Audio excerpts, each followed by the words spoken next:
ಗ್ರಹಗಳ ಅಧ್ಯಾಯದ ಮುಂದುವರೆದ ಭಾಗವೇ ಭೂಮಿ. ಭೂಮಿಯ ಬಗ್ಗೆ ನಾವು ಹಿಂದಿನ ತರಗತಿಯಲ್ಲಿ ತಿಳಿದುಕೊಂಡಿದ್ದೇವೆ. ಇವಾಗ ಮಂಗಳ ಗ್ರಹ, ಅಂಗಾರಕ ಮತ್ತು ಕೆಂಪು ಗ್ರಹ ಎನ್ನುವರು. ಈ ಕೆಂಪು ಬಣ್ಣದ ಕಬ್ಬಿಣದ ಆಕ್ಸೈಡ್ನಿಂದ ಈ ಗ್ರಹ ರಚಿತವಾಗಿದ್ದು, ಇದರಲ್ಲಿ ಜ್ವಾಲಾಮುಖಿಗಳು, ದೊಡ್ಡ ಕಂದಕಗಳು, ಕೆಂಪು ಧೂಳಿನ ಮೋಡಗಳು ಕಾಣುತ್ತವೆ. ಇದೊಂದು ಮರುಭೂಮಿಯಂತಿದೆ. ನಂತರದಲ್ಲಿ ಬರುವಂಥದ್ದೇ ಗುರುಗ್ರಹ.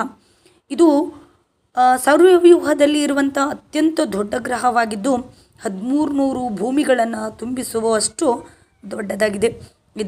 ಇದನ್ನು ಬೃಹಸ್ಪತಿ ಎಂದು ಕರೆಯುತ್ತಾರೆ. ಅಪಾರ ಅನಿಲಗಳಿಂದ ಕೂಡಿದ್ದು ಭೂಮಿಯ 3ರಷ್ಟು ವಿಸ್ತಾರವಾದಂಥ ದೊಡ್ಡ ಕೆಂಪು ಮಚ್ಚೆಯನ್ನು ಹೊಂದಿದೆ. ಧೂಳು ಮತ್ತು ಹಿಮದ ಕಣಗಳಿಂದ ಕೂಡಿದೆ. ತೆಳುವಾದ ಉಂಗುರಗಳು ಗುರುಗ್ರಹವನ್ನು ಸುತ್ತುವರೆದಿವೆ. ನಂತರದಲ್ಲಿ ಬರುವಂಥದ್ದೇ ಶನಿಗ್ರಹ. ಗುರುಗ್ರಹದಂತೆ ಅನಿಲಗಳಿಂದ ಆವರಿಸಿದೆ. ಈ ಗ್ರಹವು ಸಹಸ್ರಾರು ಉಂಗುರಗಳನ್ನು ಹೊಂದಿದೆ. ಉಂಗುರಗಳು ಹಿಮ, ಕಲ್ಲು ಮತ್ತು ಧೂಳಿನಿಂದ ಕೂಡಿವೆ. ಇದರ ಸುತ್ತಲೂ ಇರುವಂಥ ಉಂಗುರಗಳಿಂದಾಗಿ ಇದು ವಿಶಿಷ್ಟ ಮತ್ತು ಸುಂದರವಾದಂಥ ಗ್ರಹವಾಗಿದೆ. ನಂತರ ಯುರೇನಸ್. ಗುರು ಮತ್ತು ಶನಿ ಗ್ರಹಗಳಂತೆ ಅನಿಲಗಳಿಂದ ತುಂಬಿದ ಗ್ರಹವಾಗಿದ್ದು, ಇಡೀ ಗ್ರಹವು ನೀಲಿ ಮತ್ತು ಹಸಿರು ಬಣ್ಣದ ದಟ್ಟವಾದ ಮೋಡಗಳಿಂದ ತುಂಬಿದ ಗ್ರಹವಾಗಿದೆ. ಉಂಗುರವನ್ನು ಇದು ಕೂಡ ಹೊಂದಿದೆ. ನಂತರದಲ್ಲಿ ನೆಪ್ಚೂನ್. ಅತಿ ದೂರದ ಗ್ರಹ. ಸೂರ್ಯನಿಂದ ಅತ್ಯಂತ ದೂರದಲ್ಲಿರುವಂಥ ಮತ್ತು ಕೊನೆಯ ಗ್ರಹವಾಗಿದೆ. ಇದರ ಸಂಯೋಜನೆಯು ಯುರೇನಸ್ ಗ್ರಹವನ್ನು ಹೋಲುತ್ತದೆ. ಇದು ಹೊಳೆಯುವ ನೀಲಿ ಬಣ್ಣವುಳ್ಳದ್ದು. ಅತಿ ಶೀತ ಗ್ರಹವಾಗಿದೆ, ಏಕೆಂದರೆ ಸೂರ್ಯನಿಂದ ಬಹುದೂರಗಳವರೆಗೆ ಇರುವುದರಿಂದ ಇದು ಅತ್ಯಂತ ಶೀತವಾದಂತಹ ಗ್ರಹವಾಗಿದೆ. ಇಲ್ಲಿ ಗ್ರಹಗಳು ದೈನಂದಿನ ಚಲನೆಯ ಭ್ರಮಣೆಯ ರೂಪದಲ್ಲಿರುವಂಥದ್ದು. ವಾರ್ಷಿಕ ಚಲನೆಗಾಗಿ ಅವು ಎಷ್ಟು ದಿನಗಳ ಕಾಲ ತೆಗೆದುಕೊಳ್ಳುತ್ತವೆ ಎಂದು ನಾವು ಇವಾಗ ತಿಳಿದುಕೊಳ್ಳೋಣ. ಬುಧ ಗ್ರಹವು ತನ್ನನ್ನು ತಾನು ಸುತ್ತಿಕೊಳ್ಳಲು 59 ದಿನಗಳನ್ನು ತೆಗೆದುಕೊಂಡರೆ, ತನ್ನ ಮತ್ತು ಸೂರ್ಯನ ಸುತ್ತ ತಿರುಗಲು 88 ದಿನಗಳನ್ನು ತೆಗೆದುಕೊಳ್ಳುತ್ತದೆ.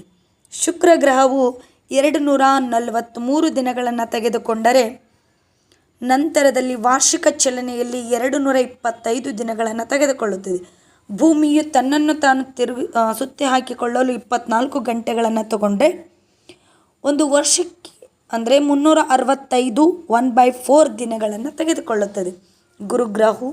ಮಂಗಳ ಗ್ರಹವು 24 ಗಂಟೆ 37 ನಿಮಿಷವನ್ನು ದೈನಂದಿನ ಚಲನೆಯಾಗಿ ತೆಗೆದುಕೊಂಡರೆ, ವಾರ್ಷಿಕ ಚಲನೆಯನ್ನು 686 ದಿನಗಳನ್ನು ತೆಗೆದುಕೊಳ್ಳುತ್ತದೆ.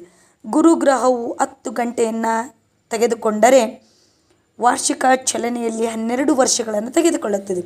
ಶನಿ ಗ್ರಹವು ತನ್ನನ್ನು ತಾನು ಸುತ್ತಿಕೊಳ್ಳಲು 10 ಗಂಟೆ 39 ನಿಮಿಷ ತೆಗೆದುಕೊಂಡರೆ, 29 ವರ್ಷಗಳ ಕಾಲ ಇದು ತೆಗೆದುಕೊಳ್ಳುತ್ತದೆ, ಅಂದರೆ ವಾರ್ಷಿಕ ಚಲನೆ. ಯುರೇನಸ್ ದೈನಂದಿನ ಚಲನೆಯಲ್ಲಿ 17 ಗಂಟೆ 13 ನಿಮಿಷವನ್ನು ತೆಗೆದುಕೊಂಡರೆ, ವಾರ್ಷಿಕ ಚಲನೆಯಲ್ಲಿ 84 ವರ್ಷಗಳನ್ನು ತೆಗೆದುಕೊಳ್ಳುತ್ತದೆ. ನೆಪ್ಚೂನ್ 16 ಗಂಟೆ 23 ನಿಮಿಷಗಳನ್ನು ತನ್ನನ್ನು ತಾನು ಸುತ್ತಿ ಹಾಕಿಕೊಳ್ಳಲು ತಗೊಂಡ್ರೆ, ತನ್ನ ಮತ್ತು ಸೂರ್ಯನ ಸುತ್ತ ಹಾಕಲು 165 ವರ್ಷಗಳ ಕಾಲ ತೆಗೆದುಕೊಳ್ಳುತ್ತೆ. ಅತಿ ಹೆಚ್ಚು ದೀರ್ಘ ವೃತ್ತಾಕಾರದಲ್ಲಿ ಚಲಿಸುವಂತಹ ಗ್ರಹ ಯಾವುದೆಂದರೆ ನೆಪ್ಚೂನ್.